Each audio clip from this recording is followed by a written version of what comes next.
Hey guys, it's Amberly and Grim, who unfortunately got a respiratory infection, which is very common for snakes apparently.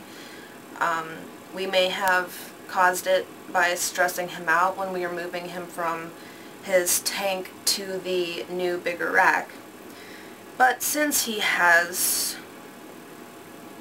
his illness, we went to the vet and got some antibiotics. Antibiotics should take care of the problem. He was on them for 2 weeks before and he was still wheezing, so we got on a second dose. And he's supposed to get 0.2, but it's apparently just a little bit too much and he ends up spitting half of it out. So we end up having to give him 2 1 doses. So I'm going to get that ready, and today I'm going to show you guys how to give a snake medication if it ever happens, and hopefully it won't. But if you're all by yourself and you have to do this, I tried to put, you can either put them under your arm, which helps, but I like to use my knees because he's quite big. I'm going to try the under the arm method. Just going to try to get him to calm down. You want to pinch the side of the jaws, not the back of the head. They have one bone back there where if you break it, your snake is paralyzed for forever. Now they're going to want to pull away. As you saw, I tried to hold on to Grim long enough to get the medicine down his throat. I had to get it pretty far down, but not too far down, and then kind of hold it there until it slid down the back of his throat. You don't want them to whip their head too much. And we've noticed that whenever they do get the medication, yeah, you're not happy, huh? They tend to wheeze a little bit more, but then they'll blow more bubbles, they'll start drooling. So we have tons of tissues. That was a good shot. I hope I got it. Yeah. They try to help themselves get it down in the back of their throats. They really don't like it, and I cannot say I blame them. You okay, baby? I know I got that one. We'll be all done soon. And as you can see, Grim is a spider. He's also a little wobble. So going upside down for him does not matter. But that's an extra bad thing. Oh, baby. Out your nose. That's an extra bad thing if you're trying to give a snake medicine who happens to be a wobble, because they don't mind going upside down, they don't mind twisting their heads, and you don't want them to be able to twist their heads too hard. They could essentially get like little snake whiplash. That would be sad. See, that would be another visit to the vet, huh? I already know you don't like going there. Got all the drool. Now, most snakes are probably not going to cooperate this easily. Luckily, Ken and I have handled our snakes all enough that we know essentially he's just going to be irritated. He's not going to bite, hopefully. But he will wheeze in my ear and freak me out.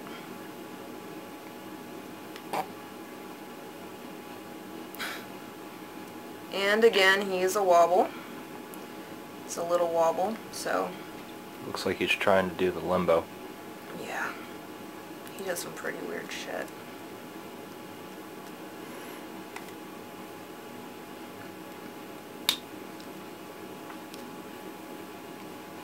So we're going to go for dose number 2. And he's going to get way more drooly after that. I'm going to do the leg restraint this time. Try to get them around my thigh. And now I want to try to show you guys just how deep we are going into the throat. So we're going to try to... You're okay, buddy. You're okay. I know. I know. Come here. I don't know how well you guys can see, but I am getting the syringe right in the back of his throat there, letting the medicine trickle down. He's trying to fight it, and then slowly let him come up without jerking his head. It's the safest way to do it. Prevents injury to the snake, which is the most important. You want to get a close-up of it coming out of his nose. I feel so bad. He gets big bubbles come out his nose. Oh, buddy. And then afterwards, we do give him a bath in case he gets drool on any part of his body, which may contain bacteria. And almost every night, he does end up getting drool everywhere, because he doesn't like me trying to take care of it. And we have him, he usually dunks his head underwater to try to get it out of his nose too. Oh, buddy. You's okay. Come here. And I usually end up having to change all of my clothes as well, which is why I'm wearing a hoodie that I don't care much about. Now, if your snake does have an upper respiratory infection, you want to kick the heat up, and you really want to kick the humidity up. At least that's what our vet told us. So it can, it's kind of like having a humidifier whenever you're sick. You want to break up all that mucus. And we did notice that whenever we checked the inside of his mouth, they have a hole in the roof of their mouth that his was just completely kind of stuffed with mucus. It was like a milky white Vaseline like substance that we had to get out with a Q-tip. And you definitely want to check that, because that is what obstructs their breathing through their nose the most. And then if they can't breathe through their nose, they're going to resort to their air tube, which means their mouths are going to be open all the time. And of course, looking at humans with colds breathing out your mouth all the time is not good times. Oh, buddy. Once you're finished giving your snake the antibiotic, you want to make sure you go clean this out really well with at least hot water. This plungy part, ew. Little dribble. Yeah, this plungy part does come out, so you can wash both parts. If they happen to spit it out, sometimes you can suck it back up off the side of their mouth if you can do it quickly enough. It might be half drool, but you want to make sure they get the right dose and not too much or too less. Too much isn't going to do anything, but too less can lead to a bacterial resistance. The bacteria have been exposed to this antibiotic in higher quantities before, so lower quantities, even if the bacteria are already weakened, can actually develop their immune system to resist the antibiotics. Which means your poor baby is going to be sick for a lot longer. If you do want to get a good look inside your snake's mouth, our vet recommended Q-tips, but we noticed that the cottony parts got stuck on their barbs. So what I do is just take a pair of scissors. They don't like to cut too easily, but if you saw through them just enough, the tops will pop off, and I just make sure it's not sharp. And then you can do this with one of these or two of these, depending on how many people you have available. But if it's just you, I'm going to try to see If I can at least look in his mouth by myself, and then if there does happen to be gunk in the roof of his mouth, you probably do want to get an extra hand in there. Alright, buddy, work with me. So, it's the same sort of principle. You want to grab their jaws, and they're not going to like it. And you got to look in the top of that hole there. We can see he doesn't have anything, so I'm going to let him go. We don't have to scrape that stuff out. If your snake does have mucus lodged in the roof of their mouths, you want to leave the cottony part in. Yeah, some of the cotton will get stuck in their teeth, but it's better to get that mucus out rather than, you know, the cotton will come out.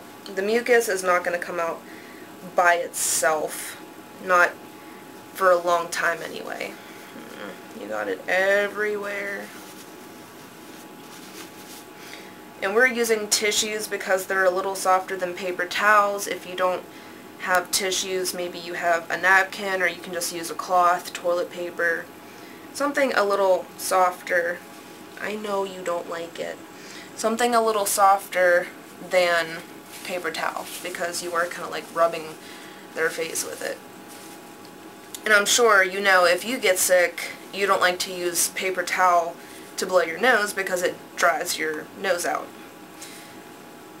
I feel like this is the same sort of principle when it comes to the snakes. And as I said, he's getting drool and probably leftover antibiotic, which is rather sticky, and bacteria all over his body, so he'll definitely have to get a bath. You can also get antibiotics in injection form. There's different ways to do all sorts of injections based on their purposes. I do believe, I'm not sure if antibiotics are supposed to be done at the bottom half or the top half, because there's some stuff you want to avoid the lungs, there's some stuff you want to avoid the kidneys. Well, I should say lung, Snakes only have one lung, which is why respiratories need to be attended to as quickly as possible, because they can't cough up the mucus and they can't depend on a second lung like humans can. Antibiotics over the counter or anything, it's not advisable. You really do want to try to go to a vet if you can, because if you don't give them the right amount, too much can kill them, too little is going to leave them sick. They're not reptile safe anyway. For everyone out there who's really afraid to go to the vet because it's going to cost like $1 bazillion, Ken and I have found a vet pretty locally to us. It's only about like a half-an-hour drive, if that. Wow, PE people really do measure everything in time. It's about 20 miles, I suppose. 26 miles to Johnstown. But that's where our vet is, in Johnstown, PA, and an exam is only $38. Whenever I picked up a second batch of antibiotics for him, it was $8. She is not strictly a reptile or exotic vet specialist. She treats all animals, including reptiles. She has ball pythons of her own, and she's really gentle with them. She's not afraid of them. So she's a really good pick. It might be a cheaper option to find a regular vet who also treats exotics. But for now, looks like he's stopped drooling for the most part. So he's going to go get a bath. And we're going to get him some fresh moss and clean out his water dish. You want to keep their water dishes and hides as clean as possible. Change the water every day and clean out the water dish and the hides with a bleach solution and then of course clean, wipe them or rinse them off in hot water after you do the bleach, so there's no lingering bleach smell. We're trying to kick up the humidity as high as possible, so we're using sphagnum moss that we've soaked in hot water to put off lots of humidity, keep him warm, and a little bit of newspaper on the dry side that we can also mist. We were using the cypress mulch, but we don't want to change the cypress mulch every day. It's a lot easier to deal with like newspapers and moss. It's cheaper and saves cypress mulch for everybody else. So, even if you think your snake does have a respiratory infection, don't necessarily jump on it. Sometimes they can wheeze or make clicking noises because they have an allergy. It could be to cigarette smoke, it could be to dust. Maybe your substrate wasn't completely dust-free. Maybe they're allergic to the substrate. Of course, we know to never ever use cedar with reptiles. When you are sure you have a respiratory infection, which we first noticed when he was puffing out his throat, don't just assume it's because they're stressed out. If they're puffing out their throat, if they're breathing with their mouths open, if it sounds like they're hissing all the time, it's probably wheezing. And then of course if you listen closely and you hear any pops or clicks, it's definitely time to go see your vet. So he's been doing a lot better. We didn't want to put him on camera before just because he was so sick. We didn't feel like stressing him out any more than what we had to. But he's only getting a little tiny wheeze. Very rarely I'll hear a pop, but he's not puffing out his throat. He's not, breathing with his mouth open. He's not getting a lot of bubbles or drool, which is another sign.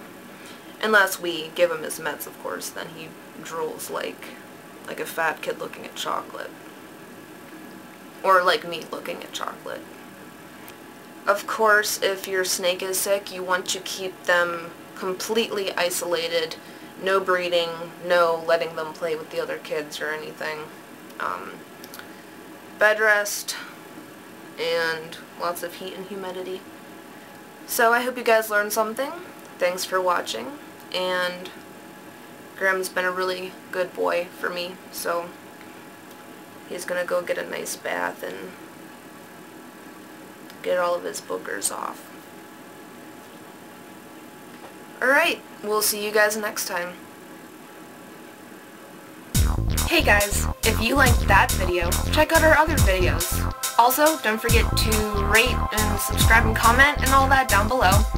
And Chester sits, please.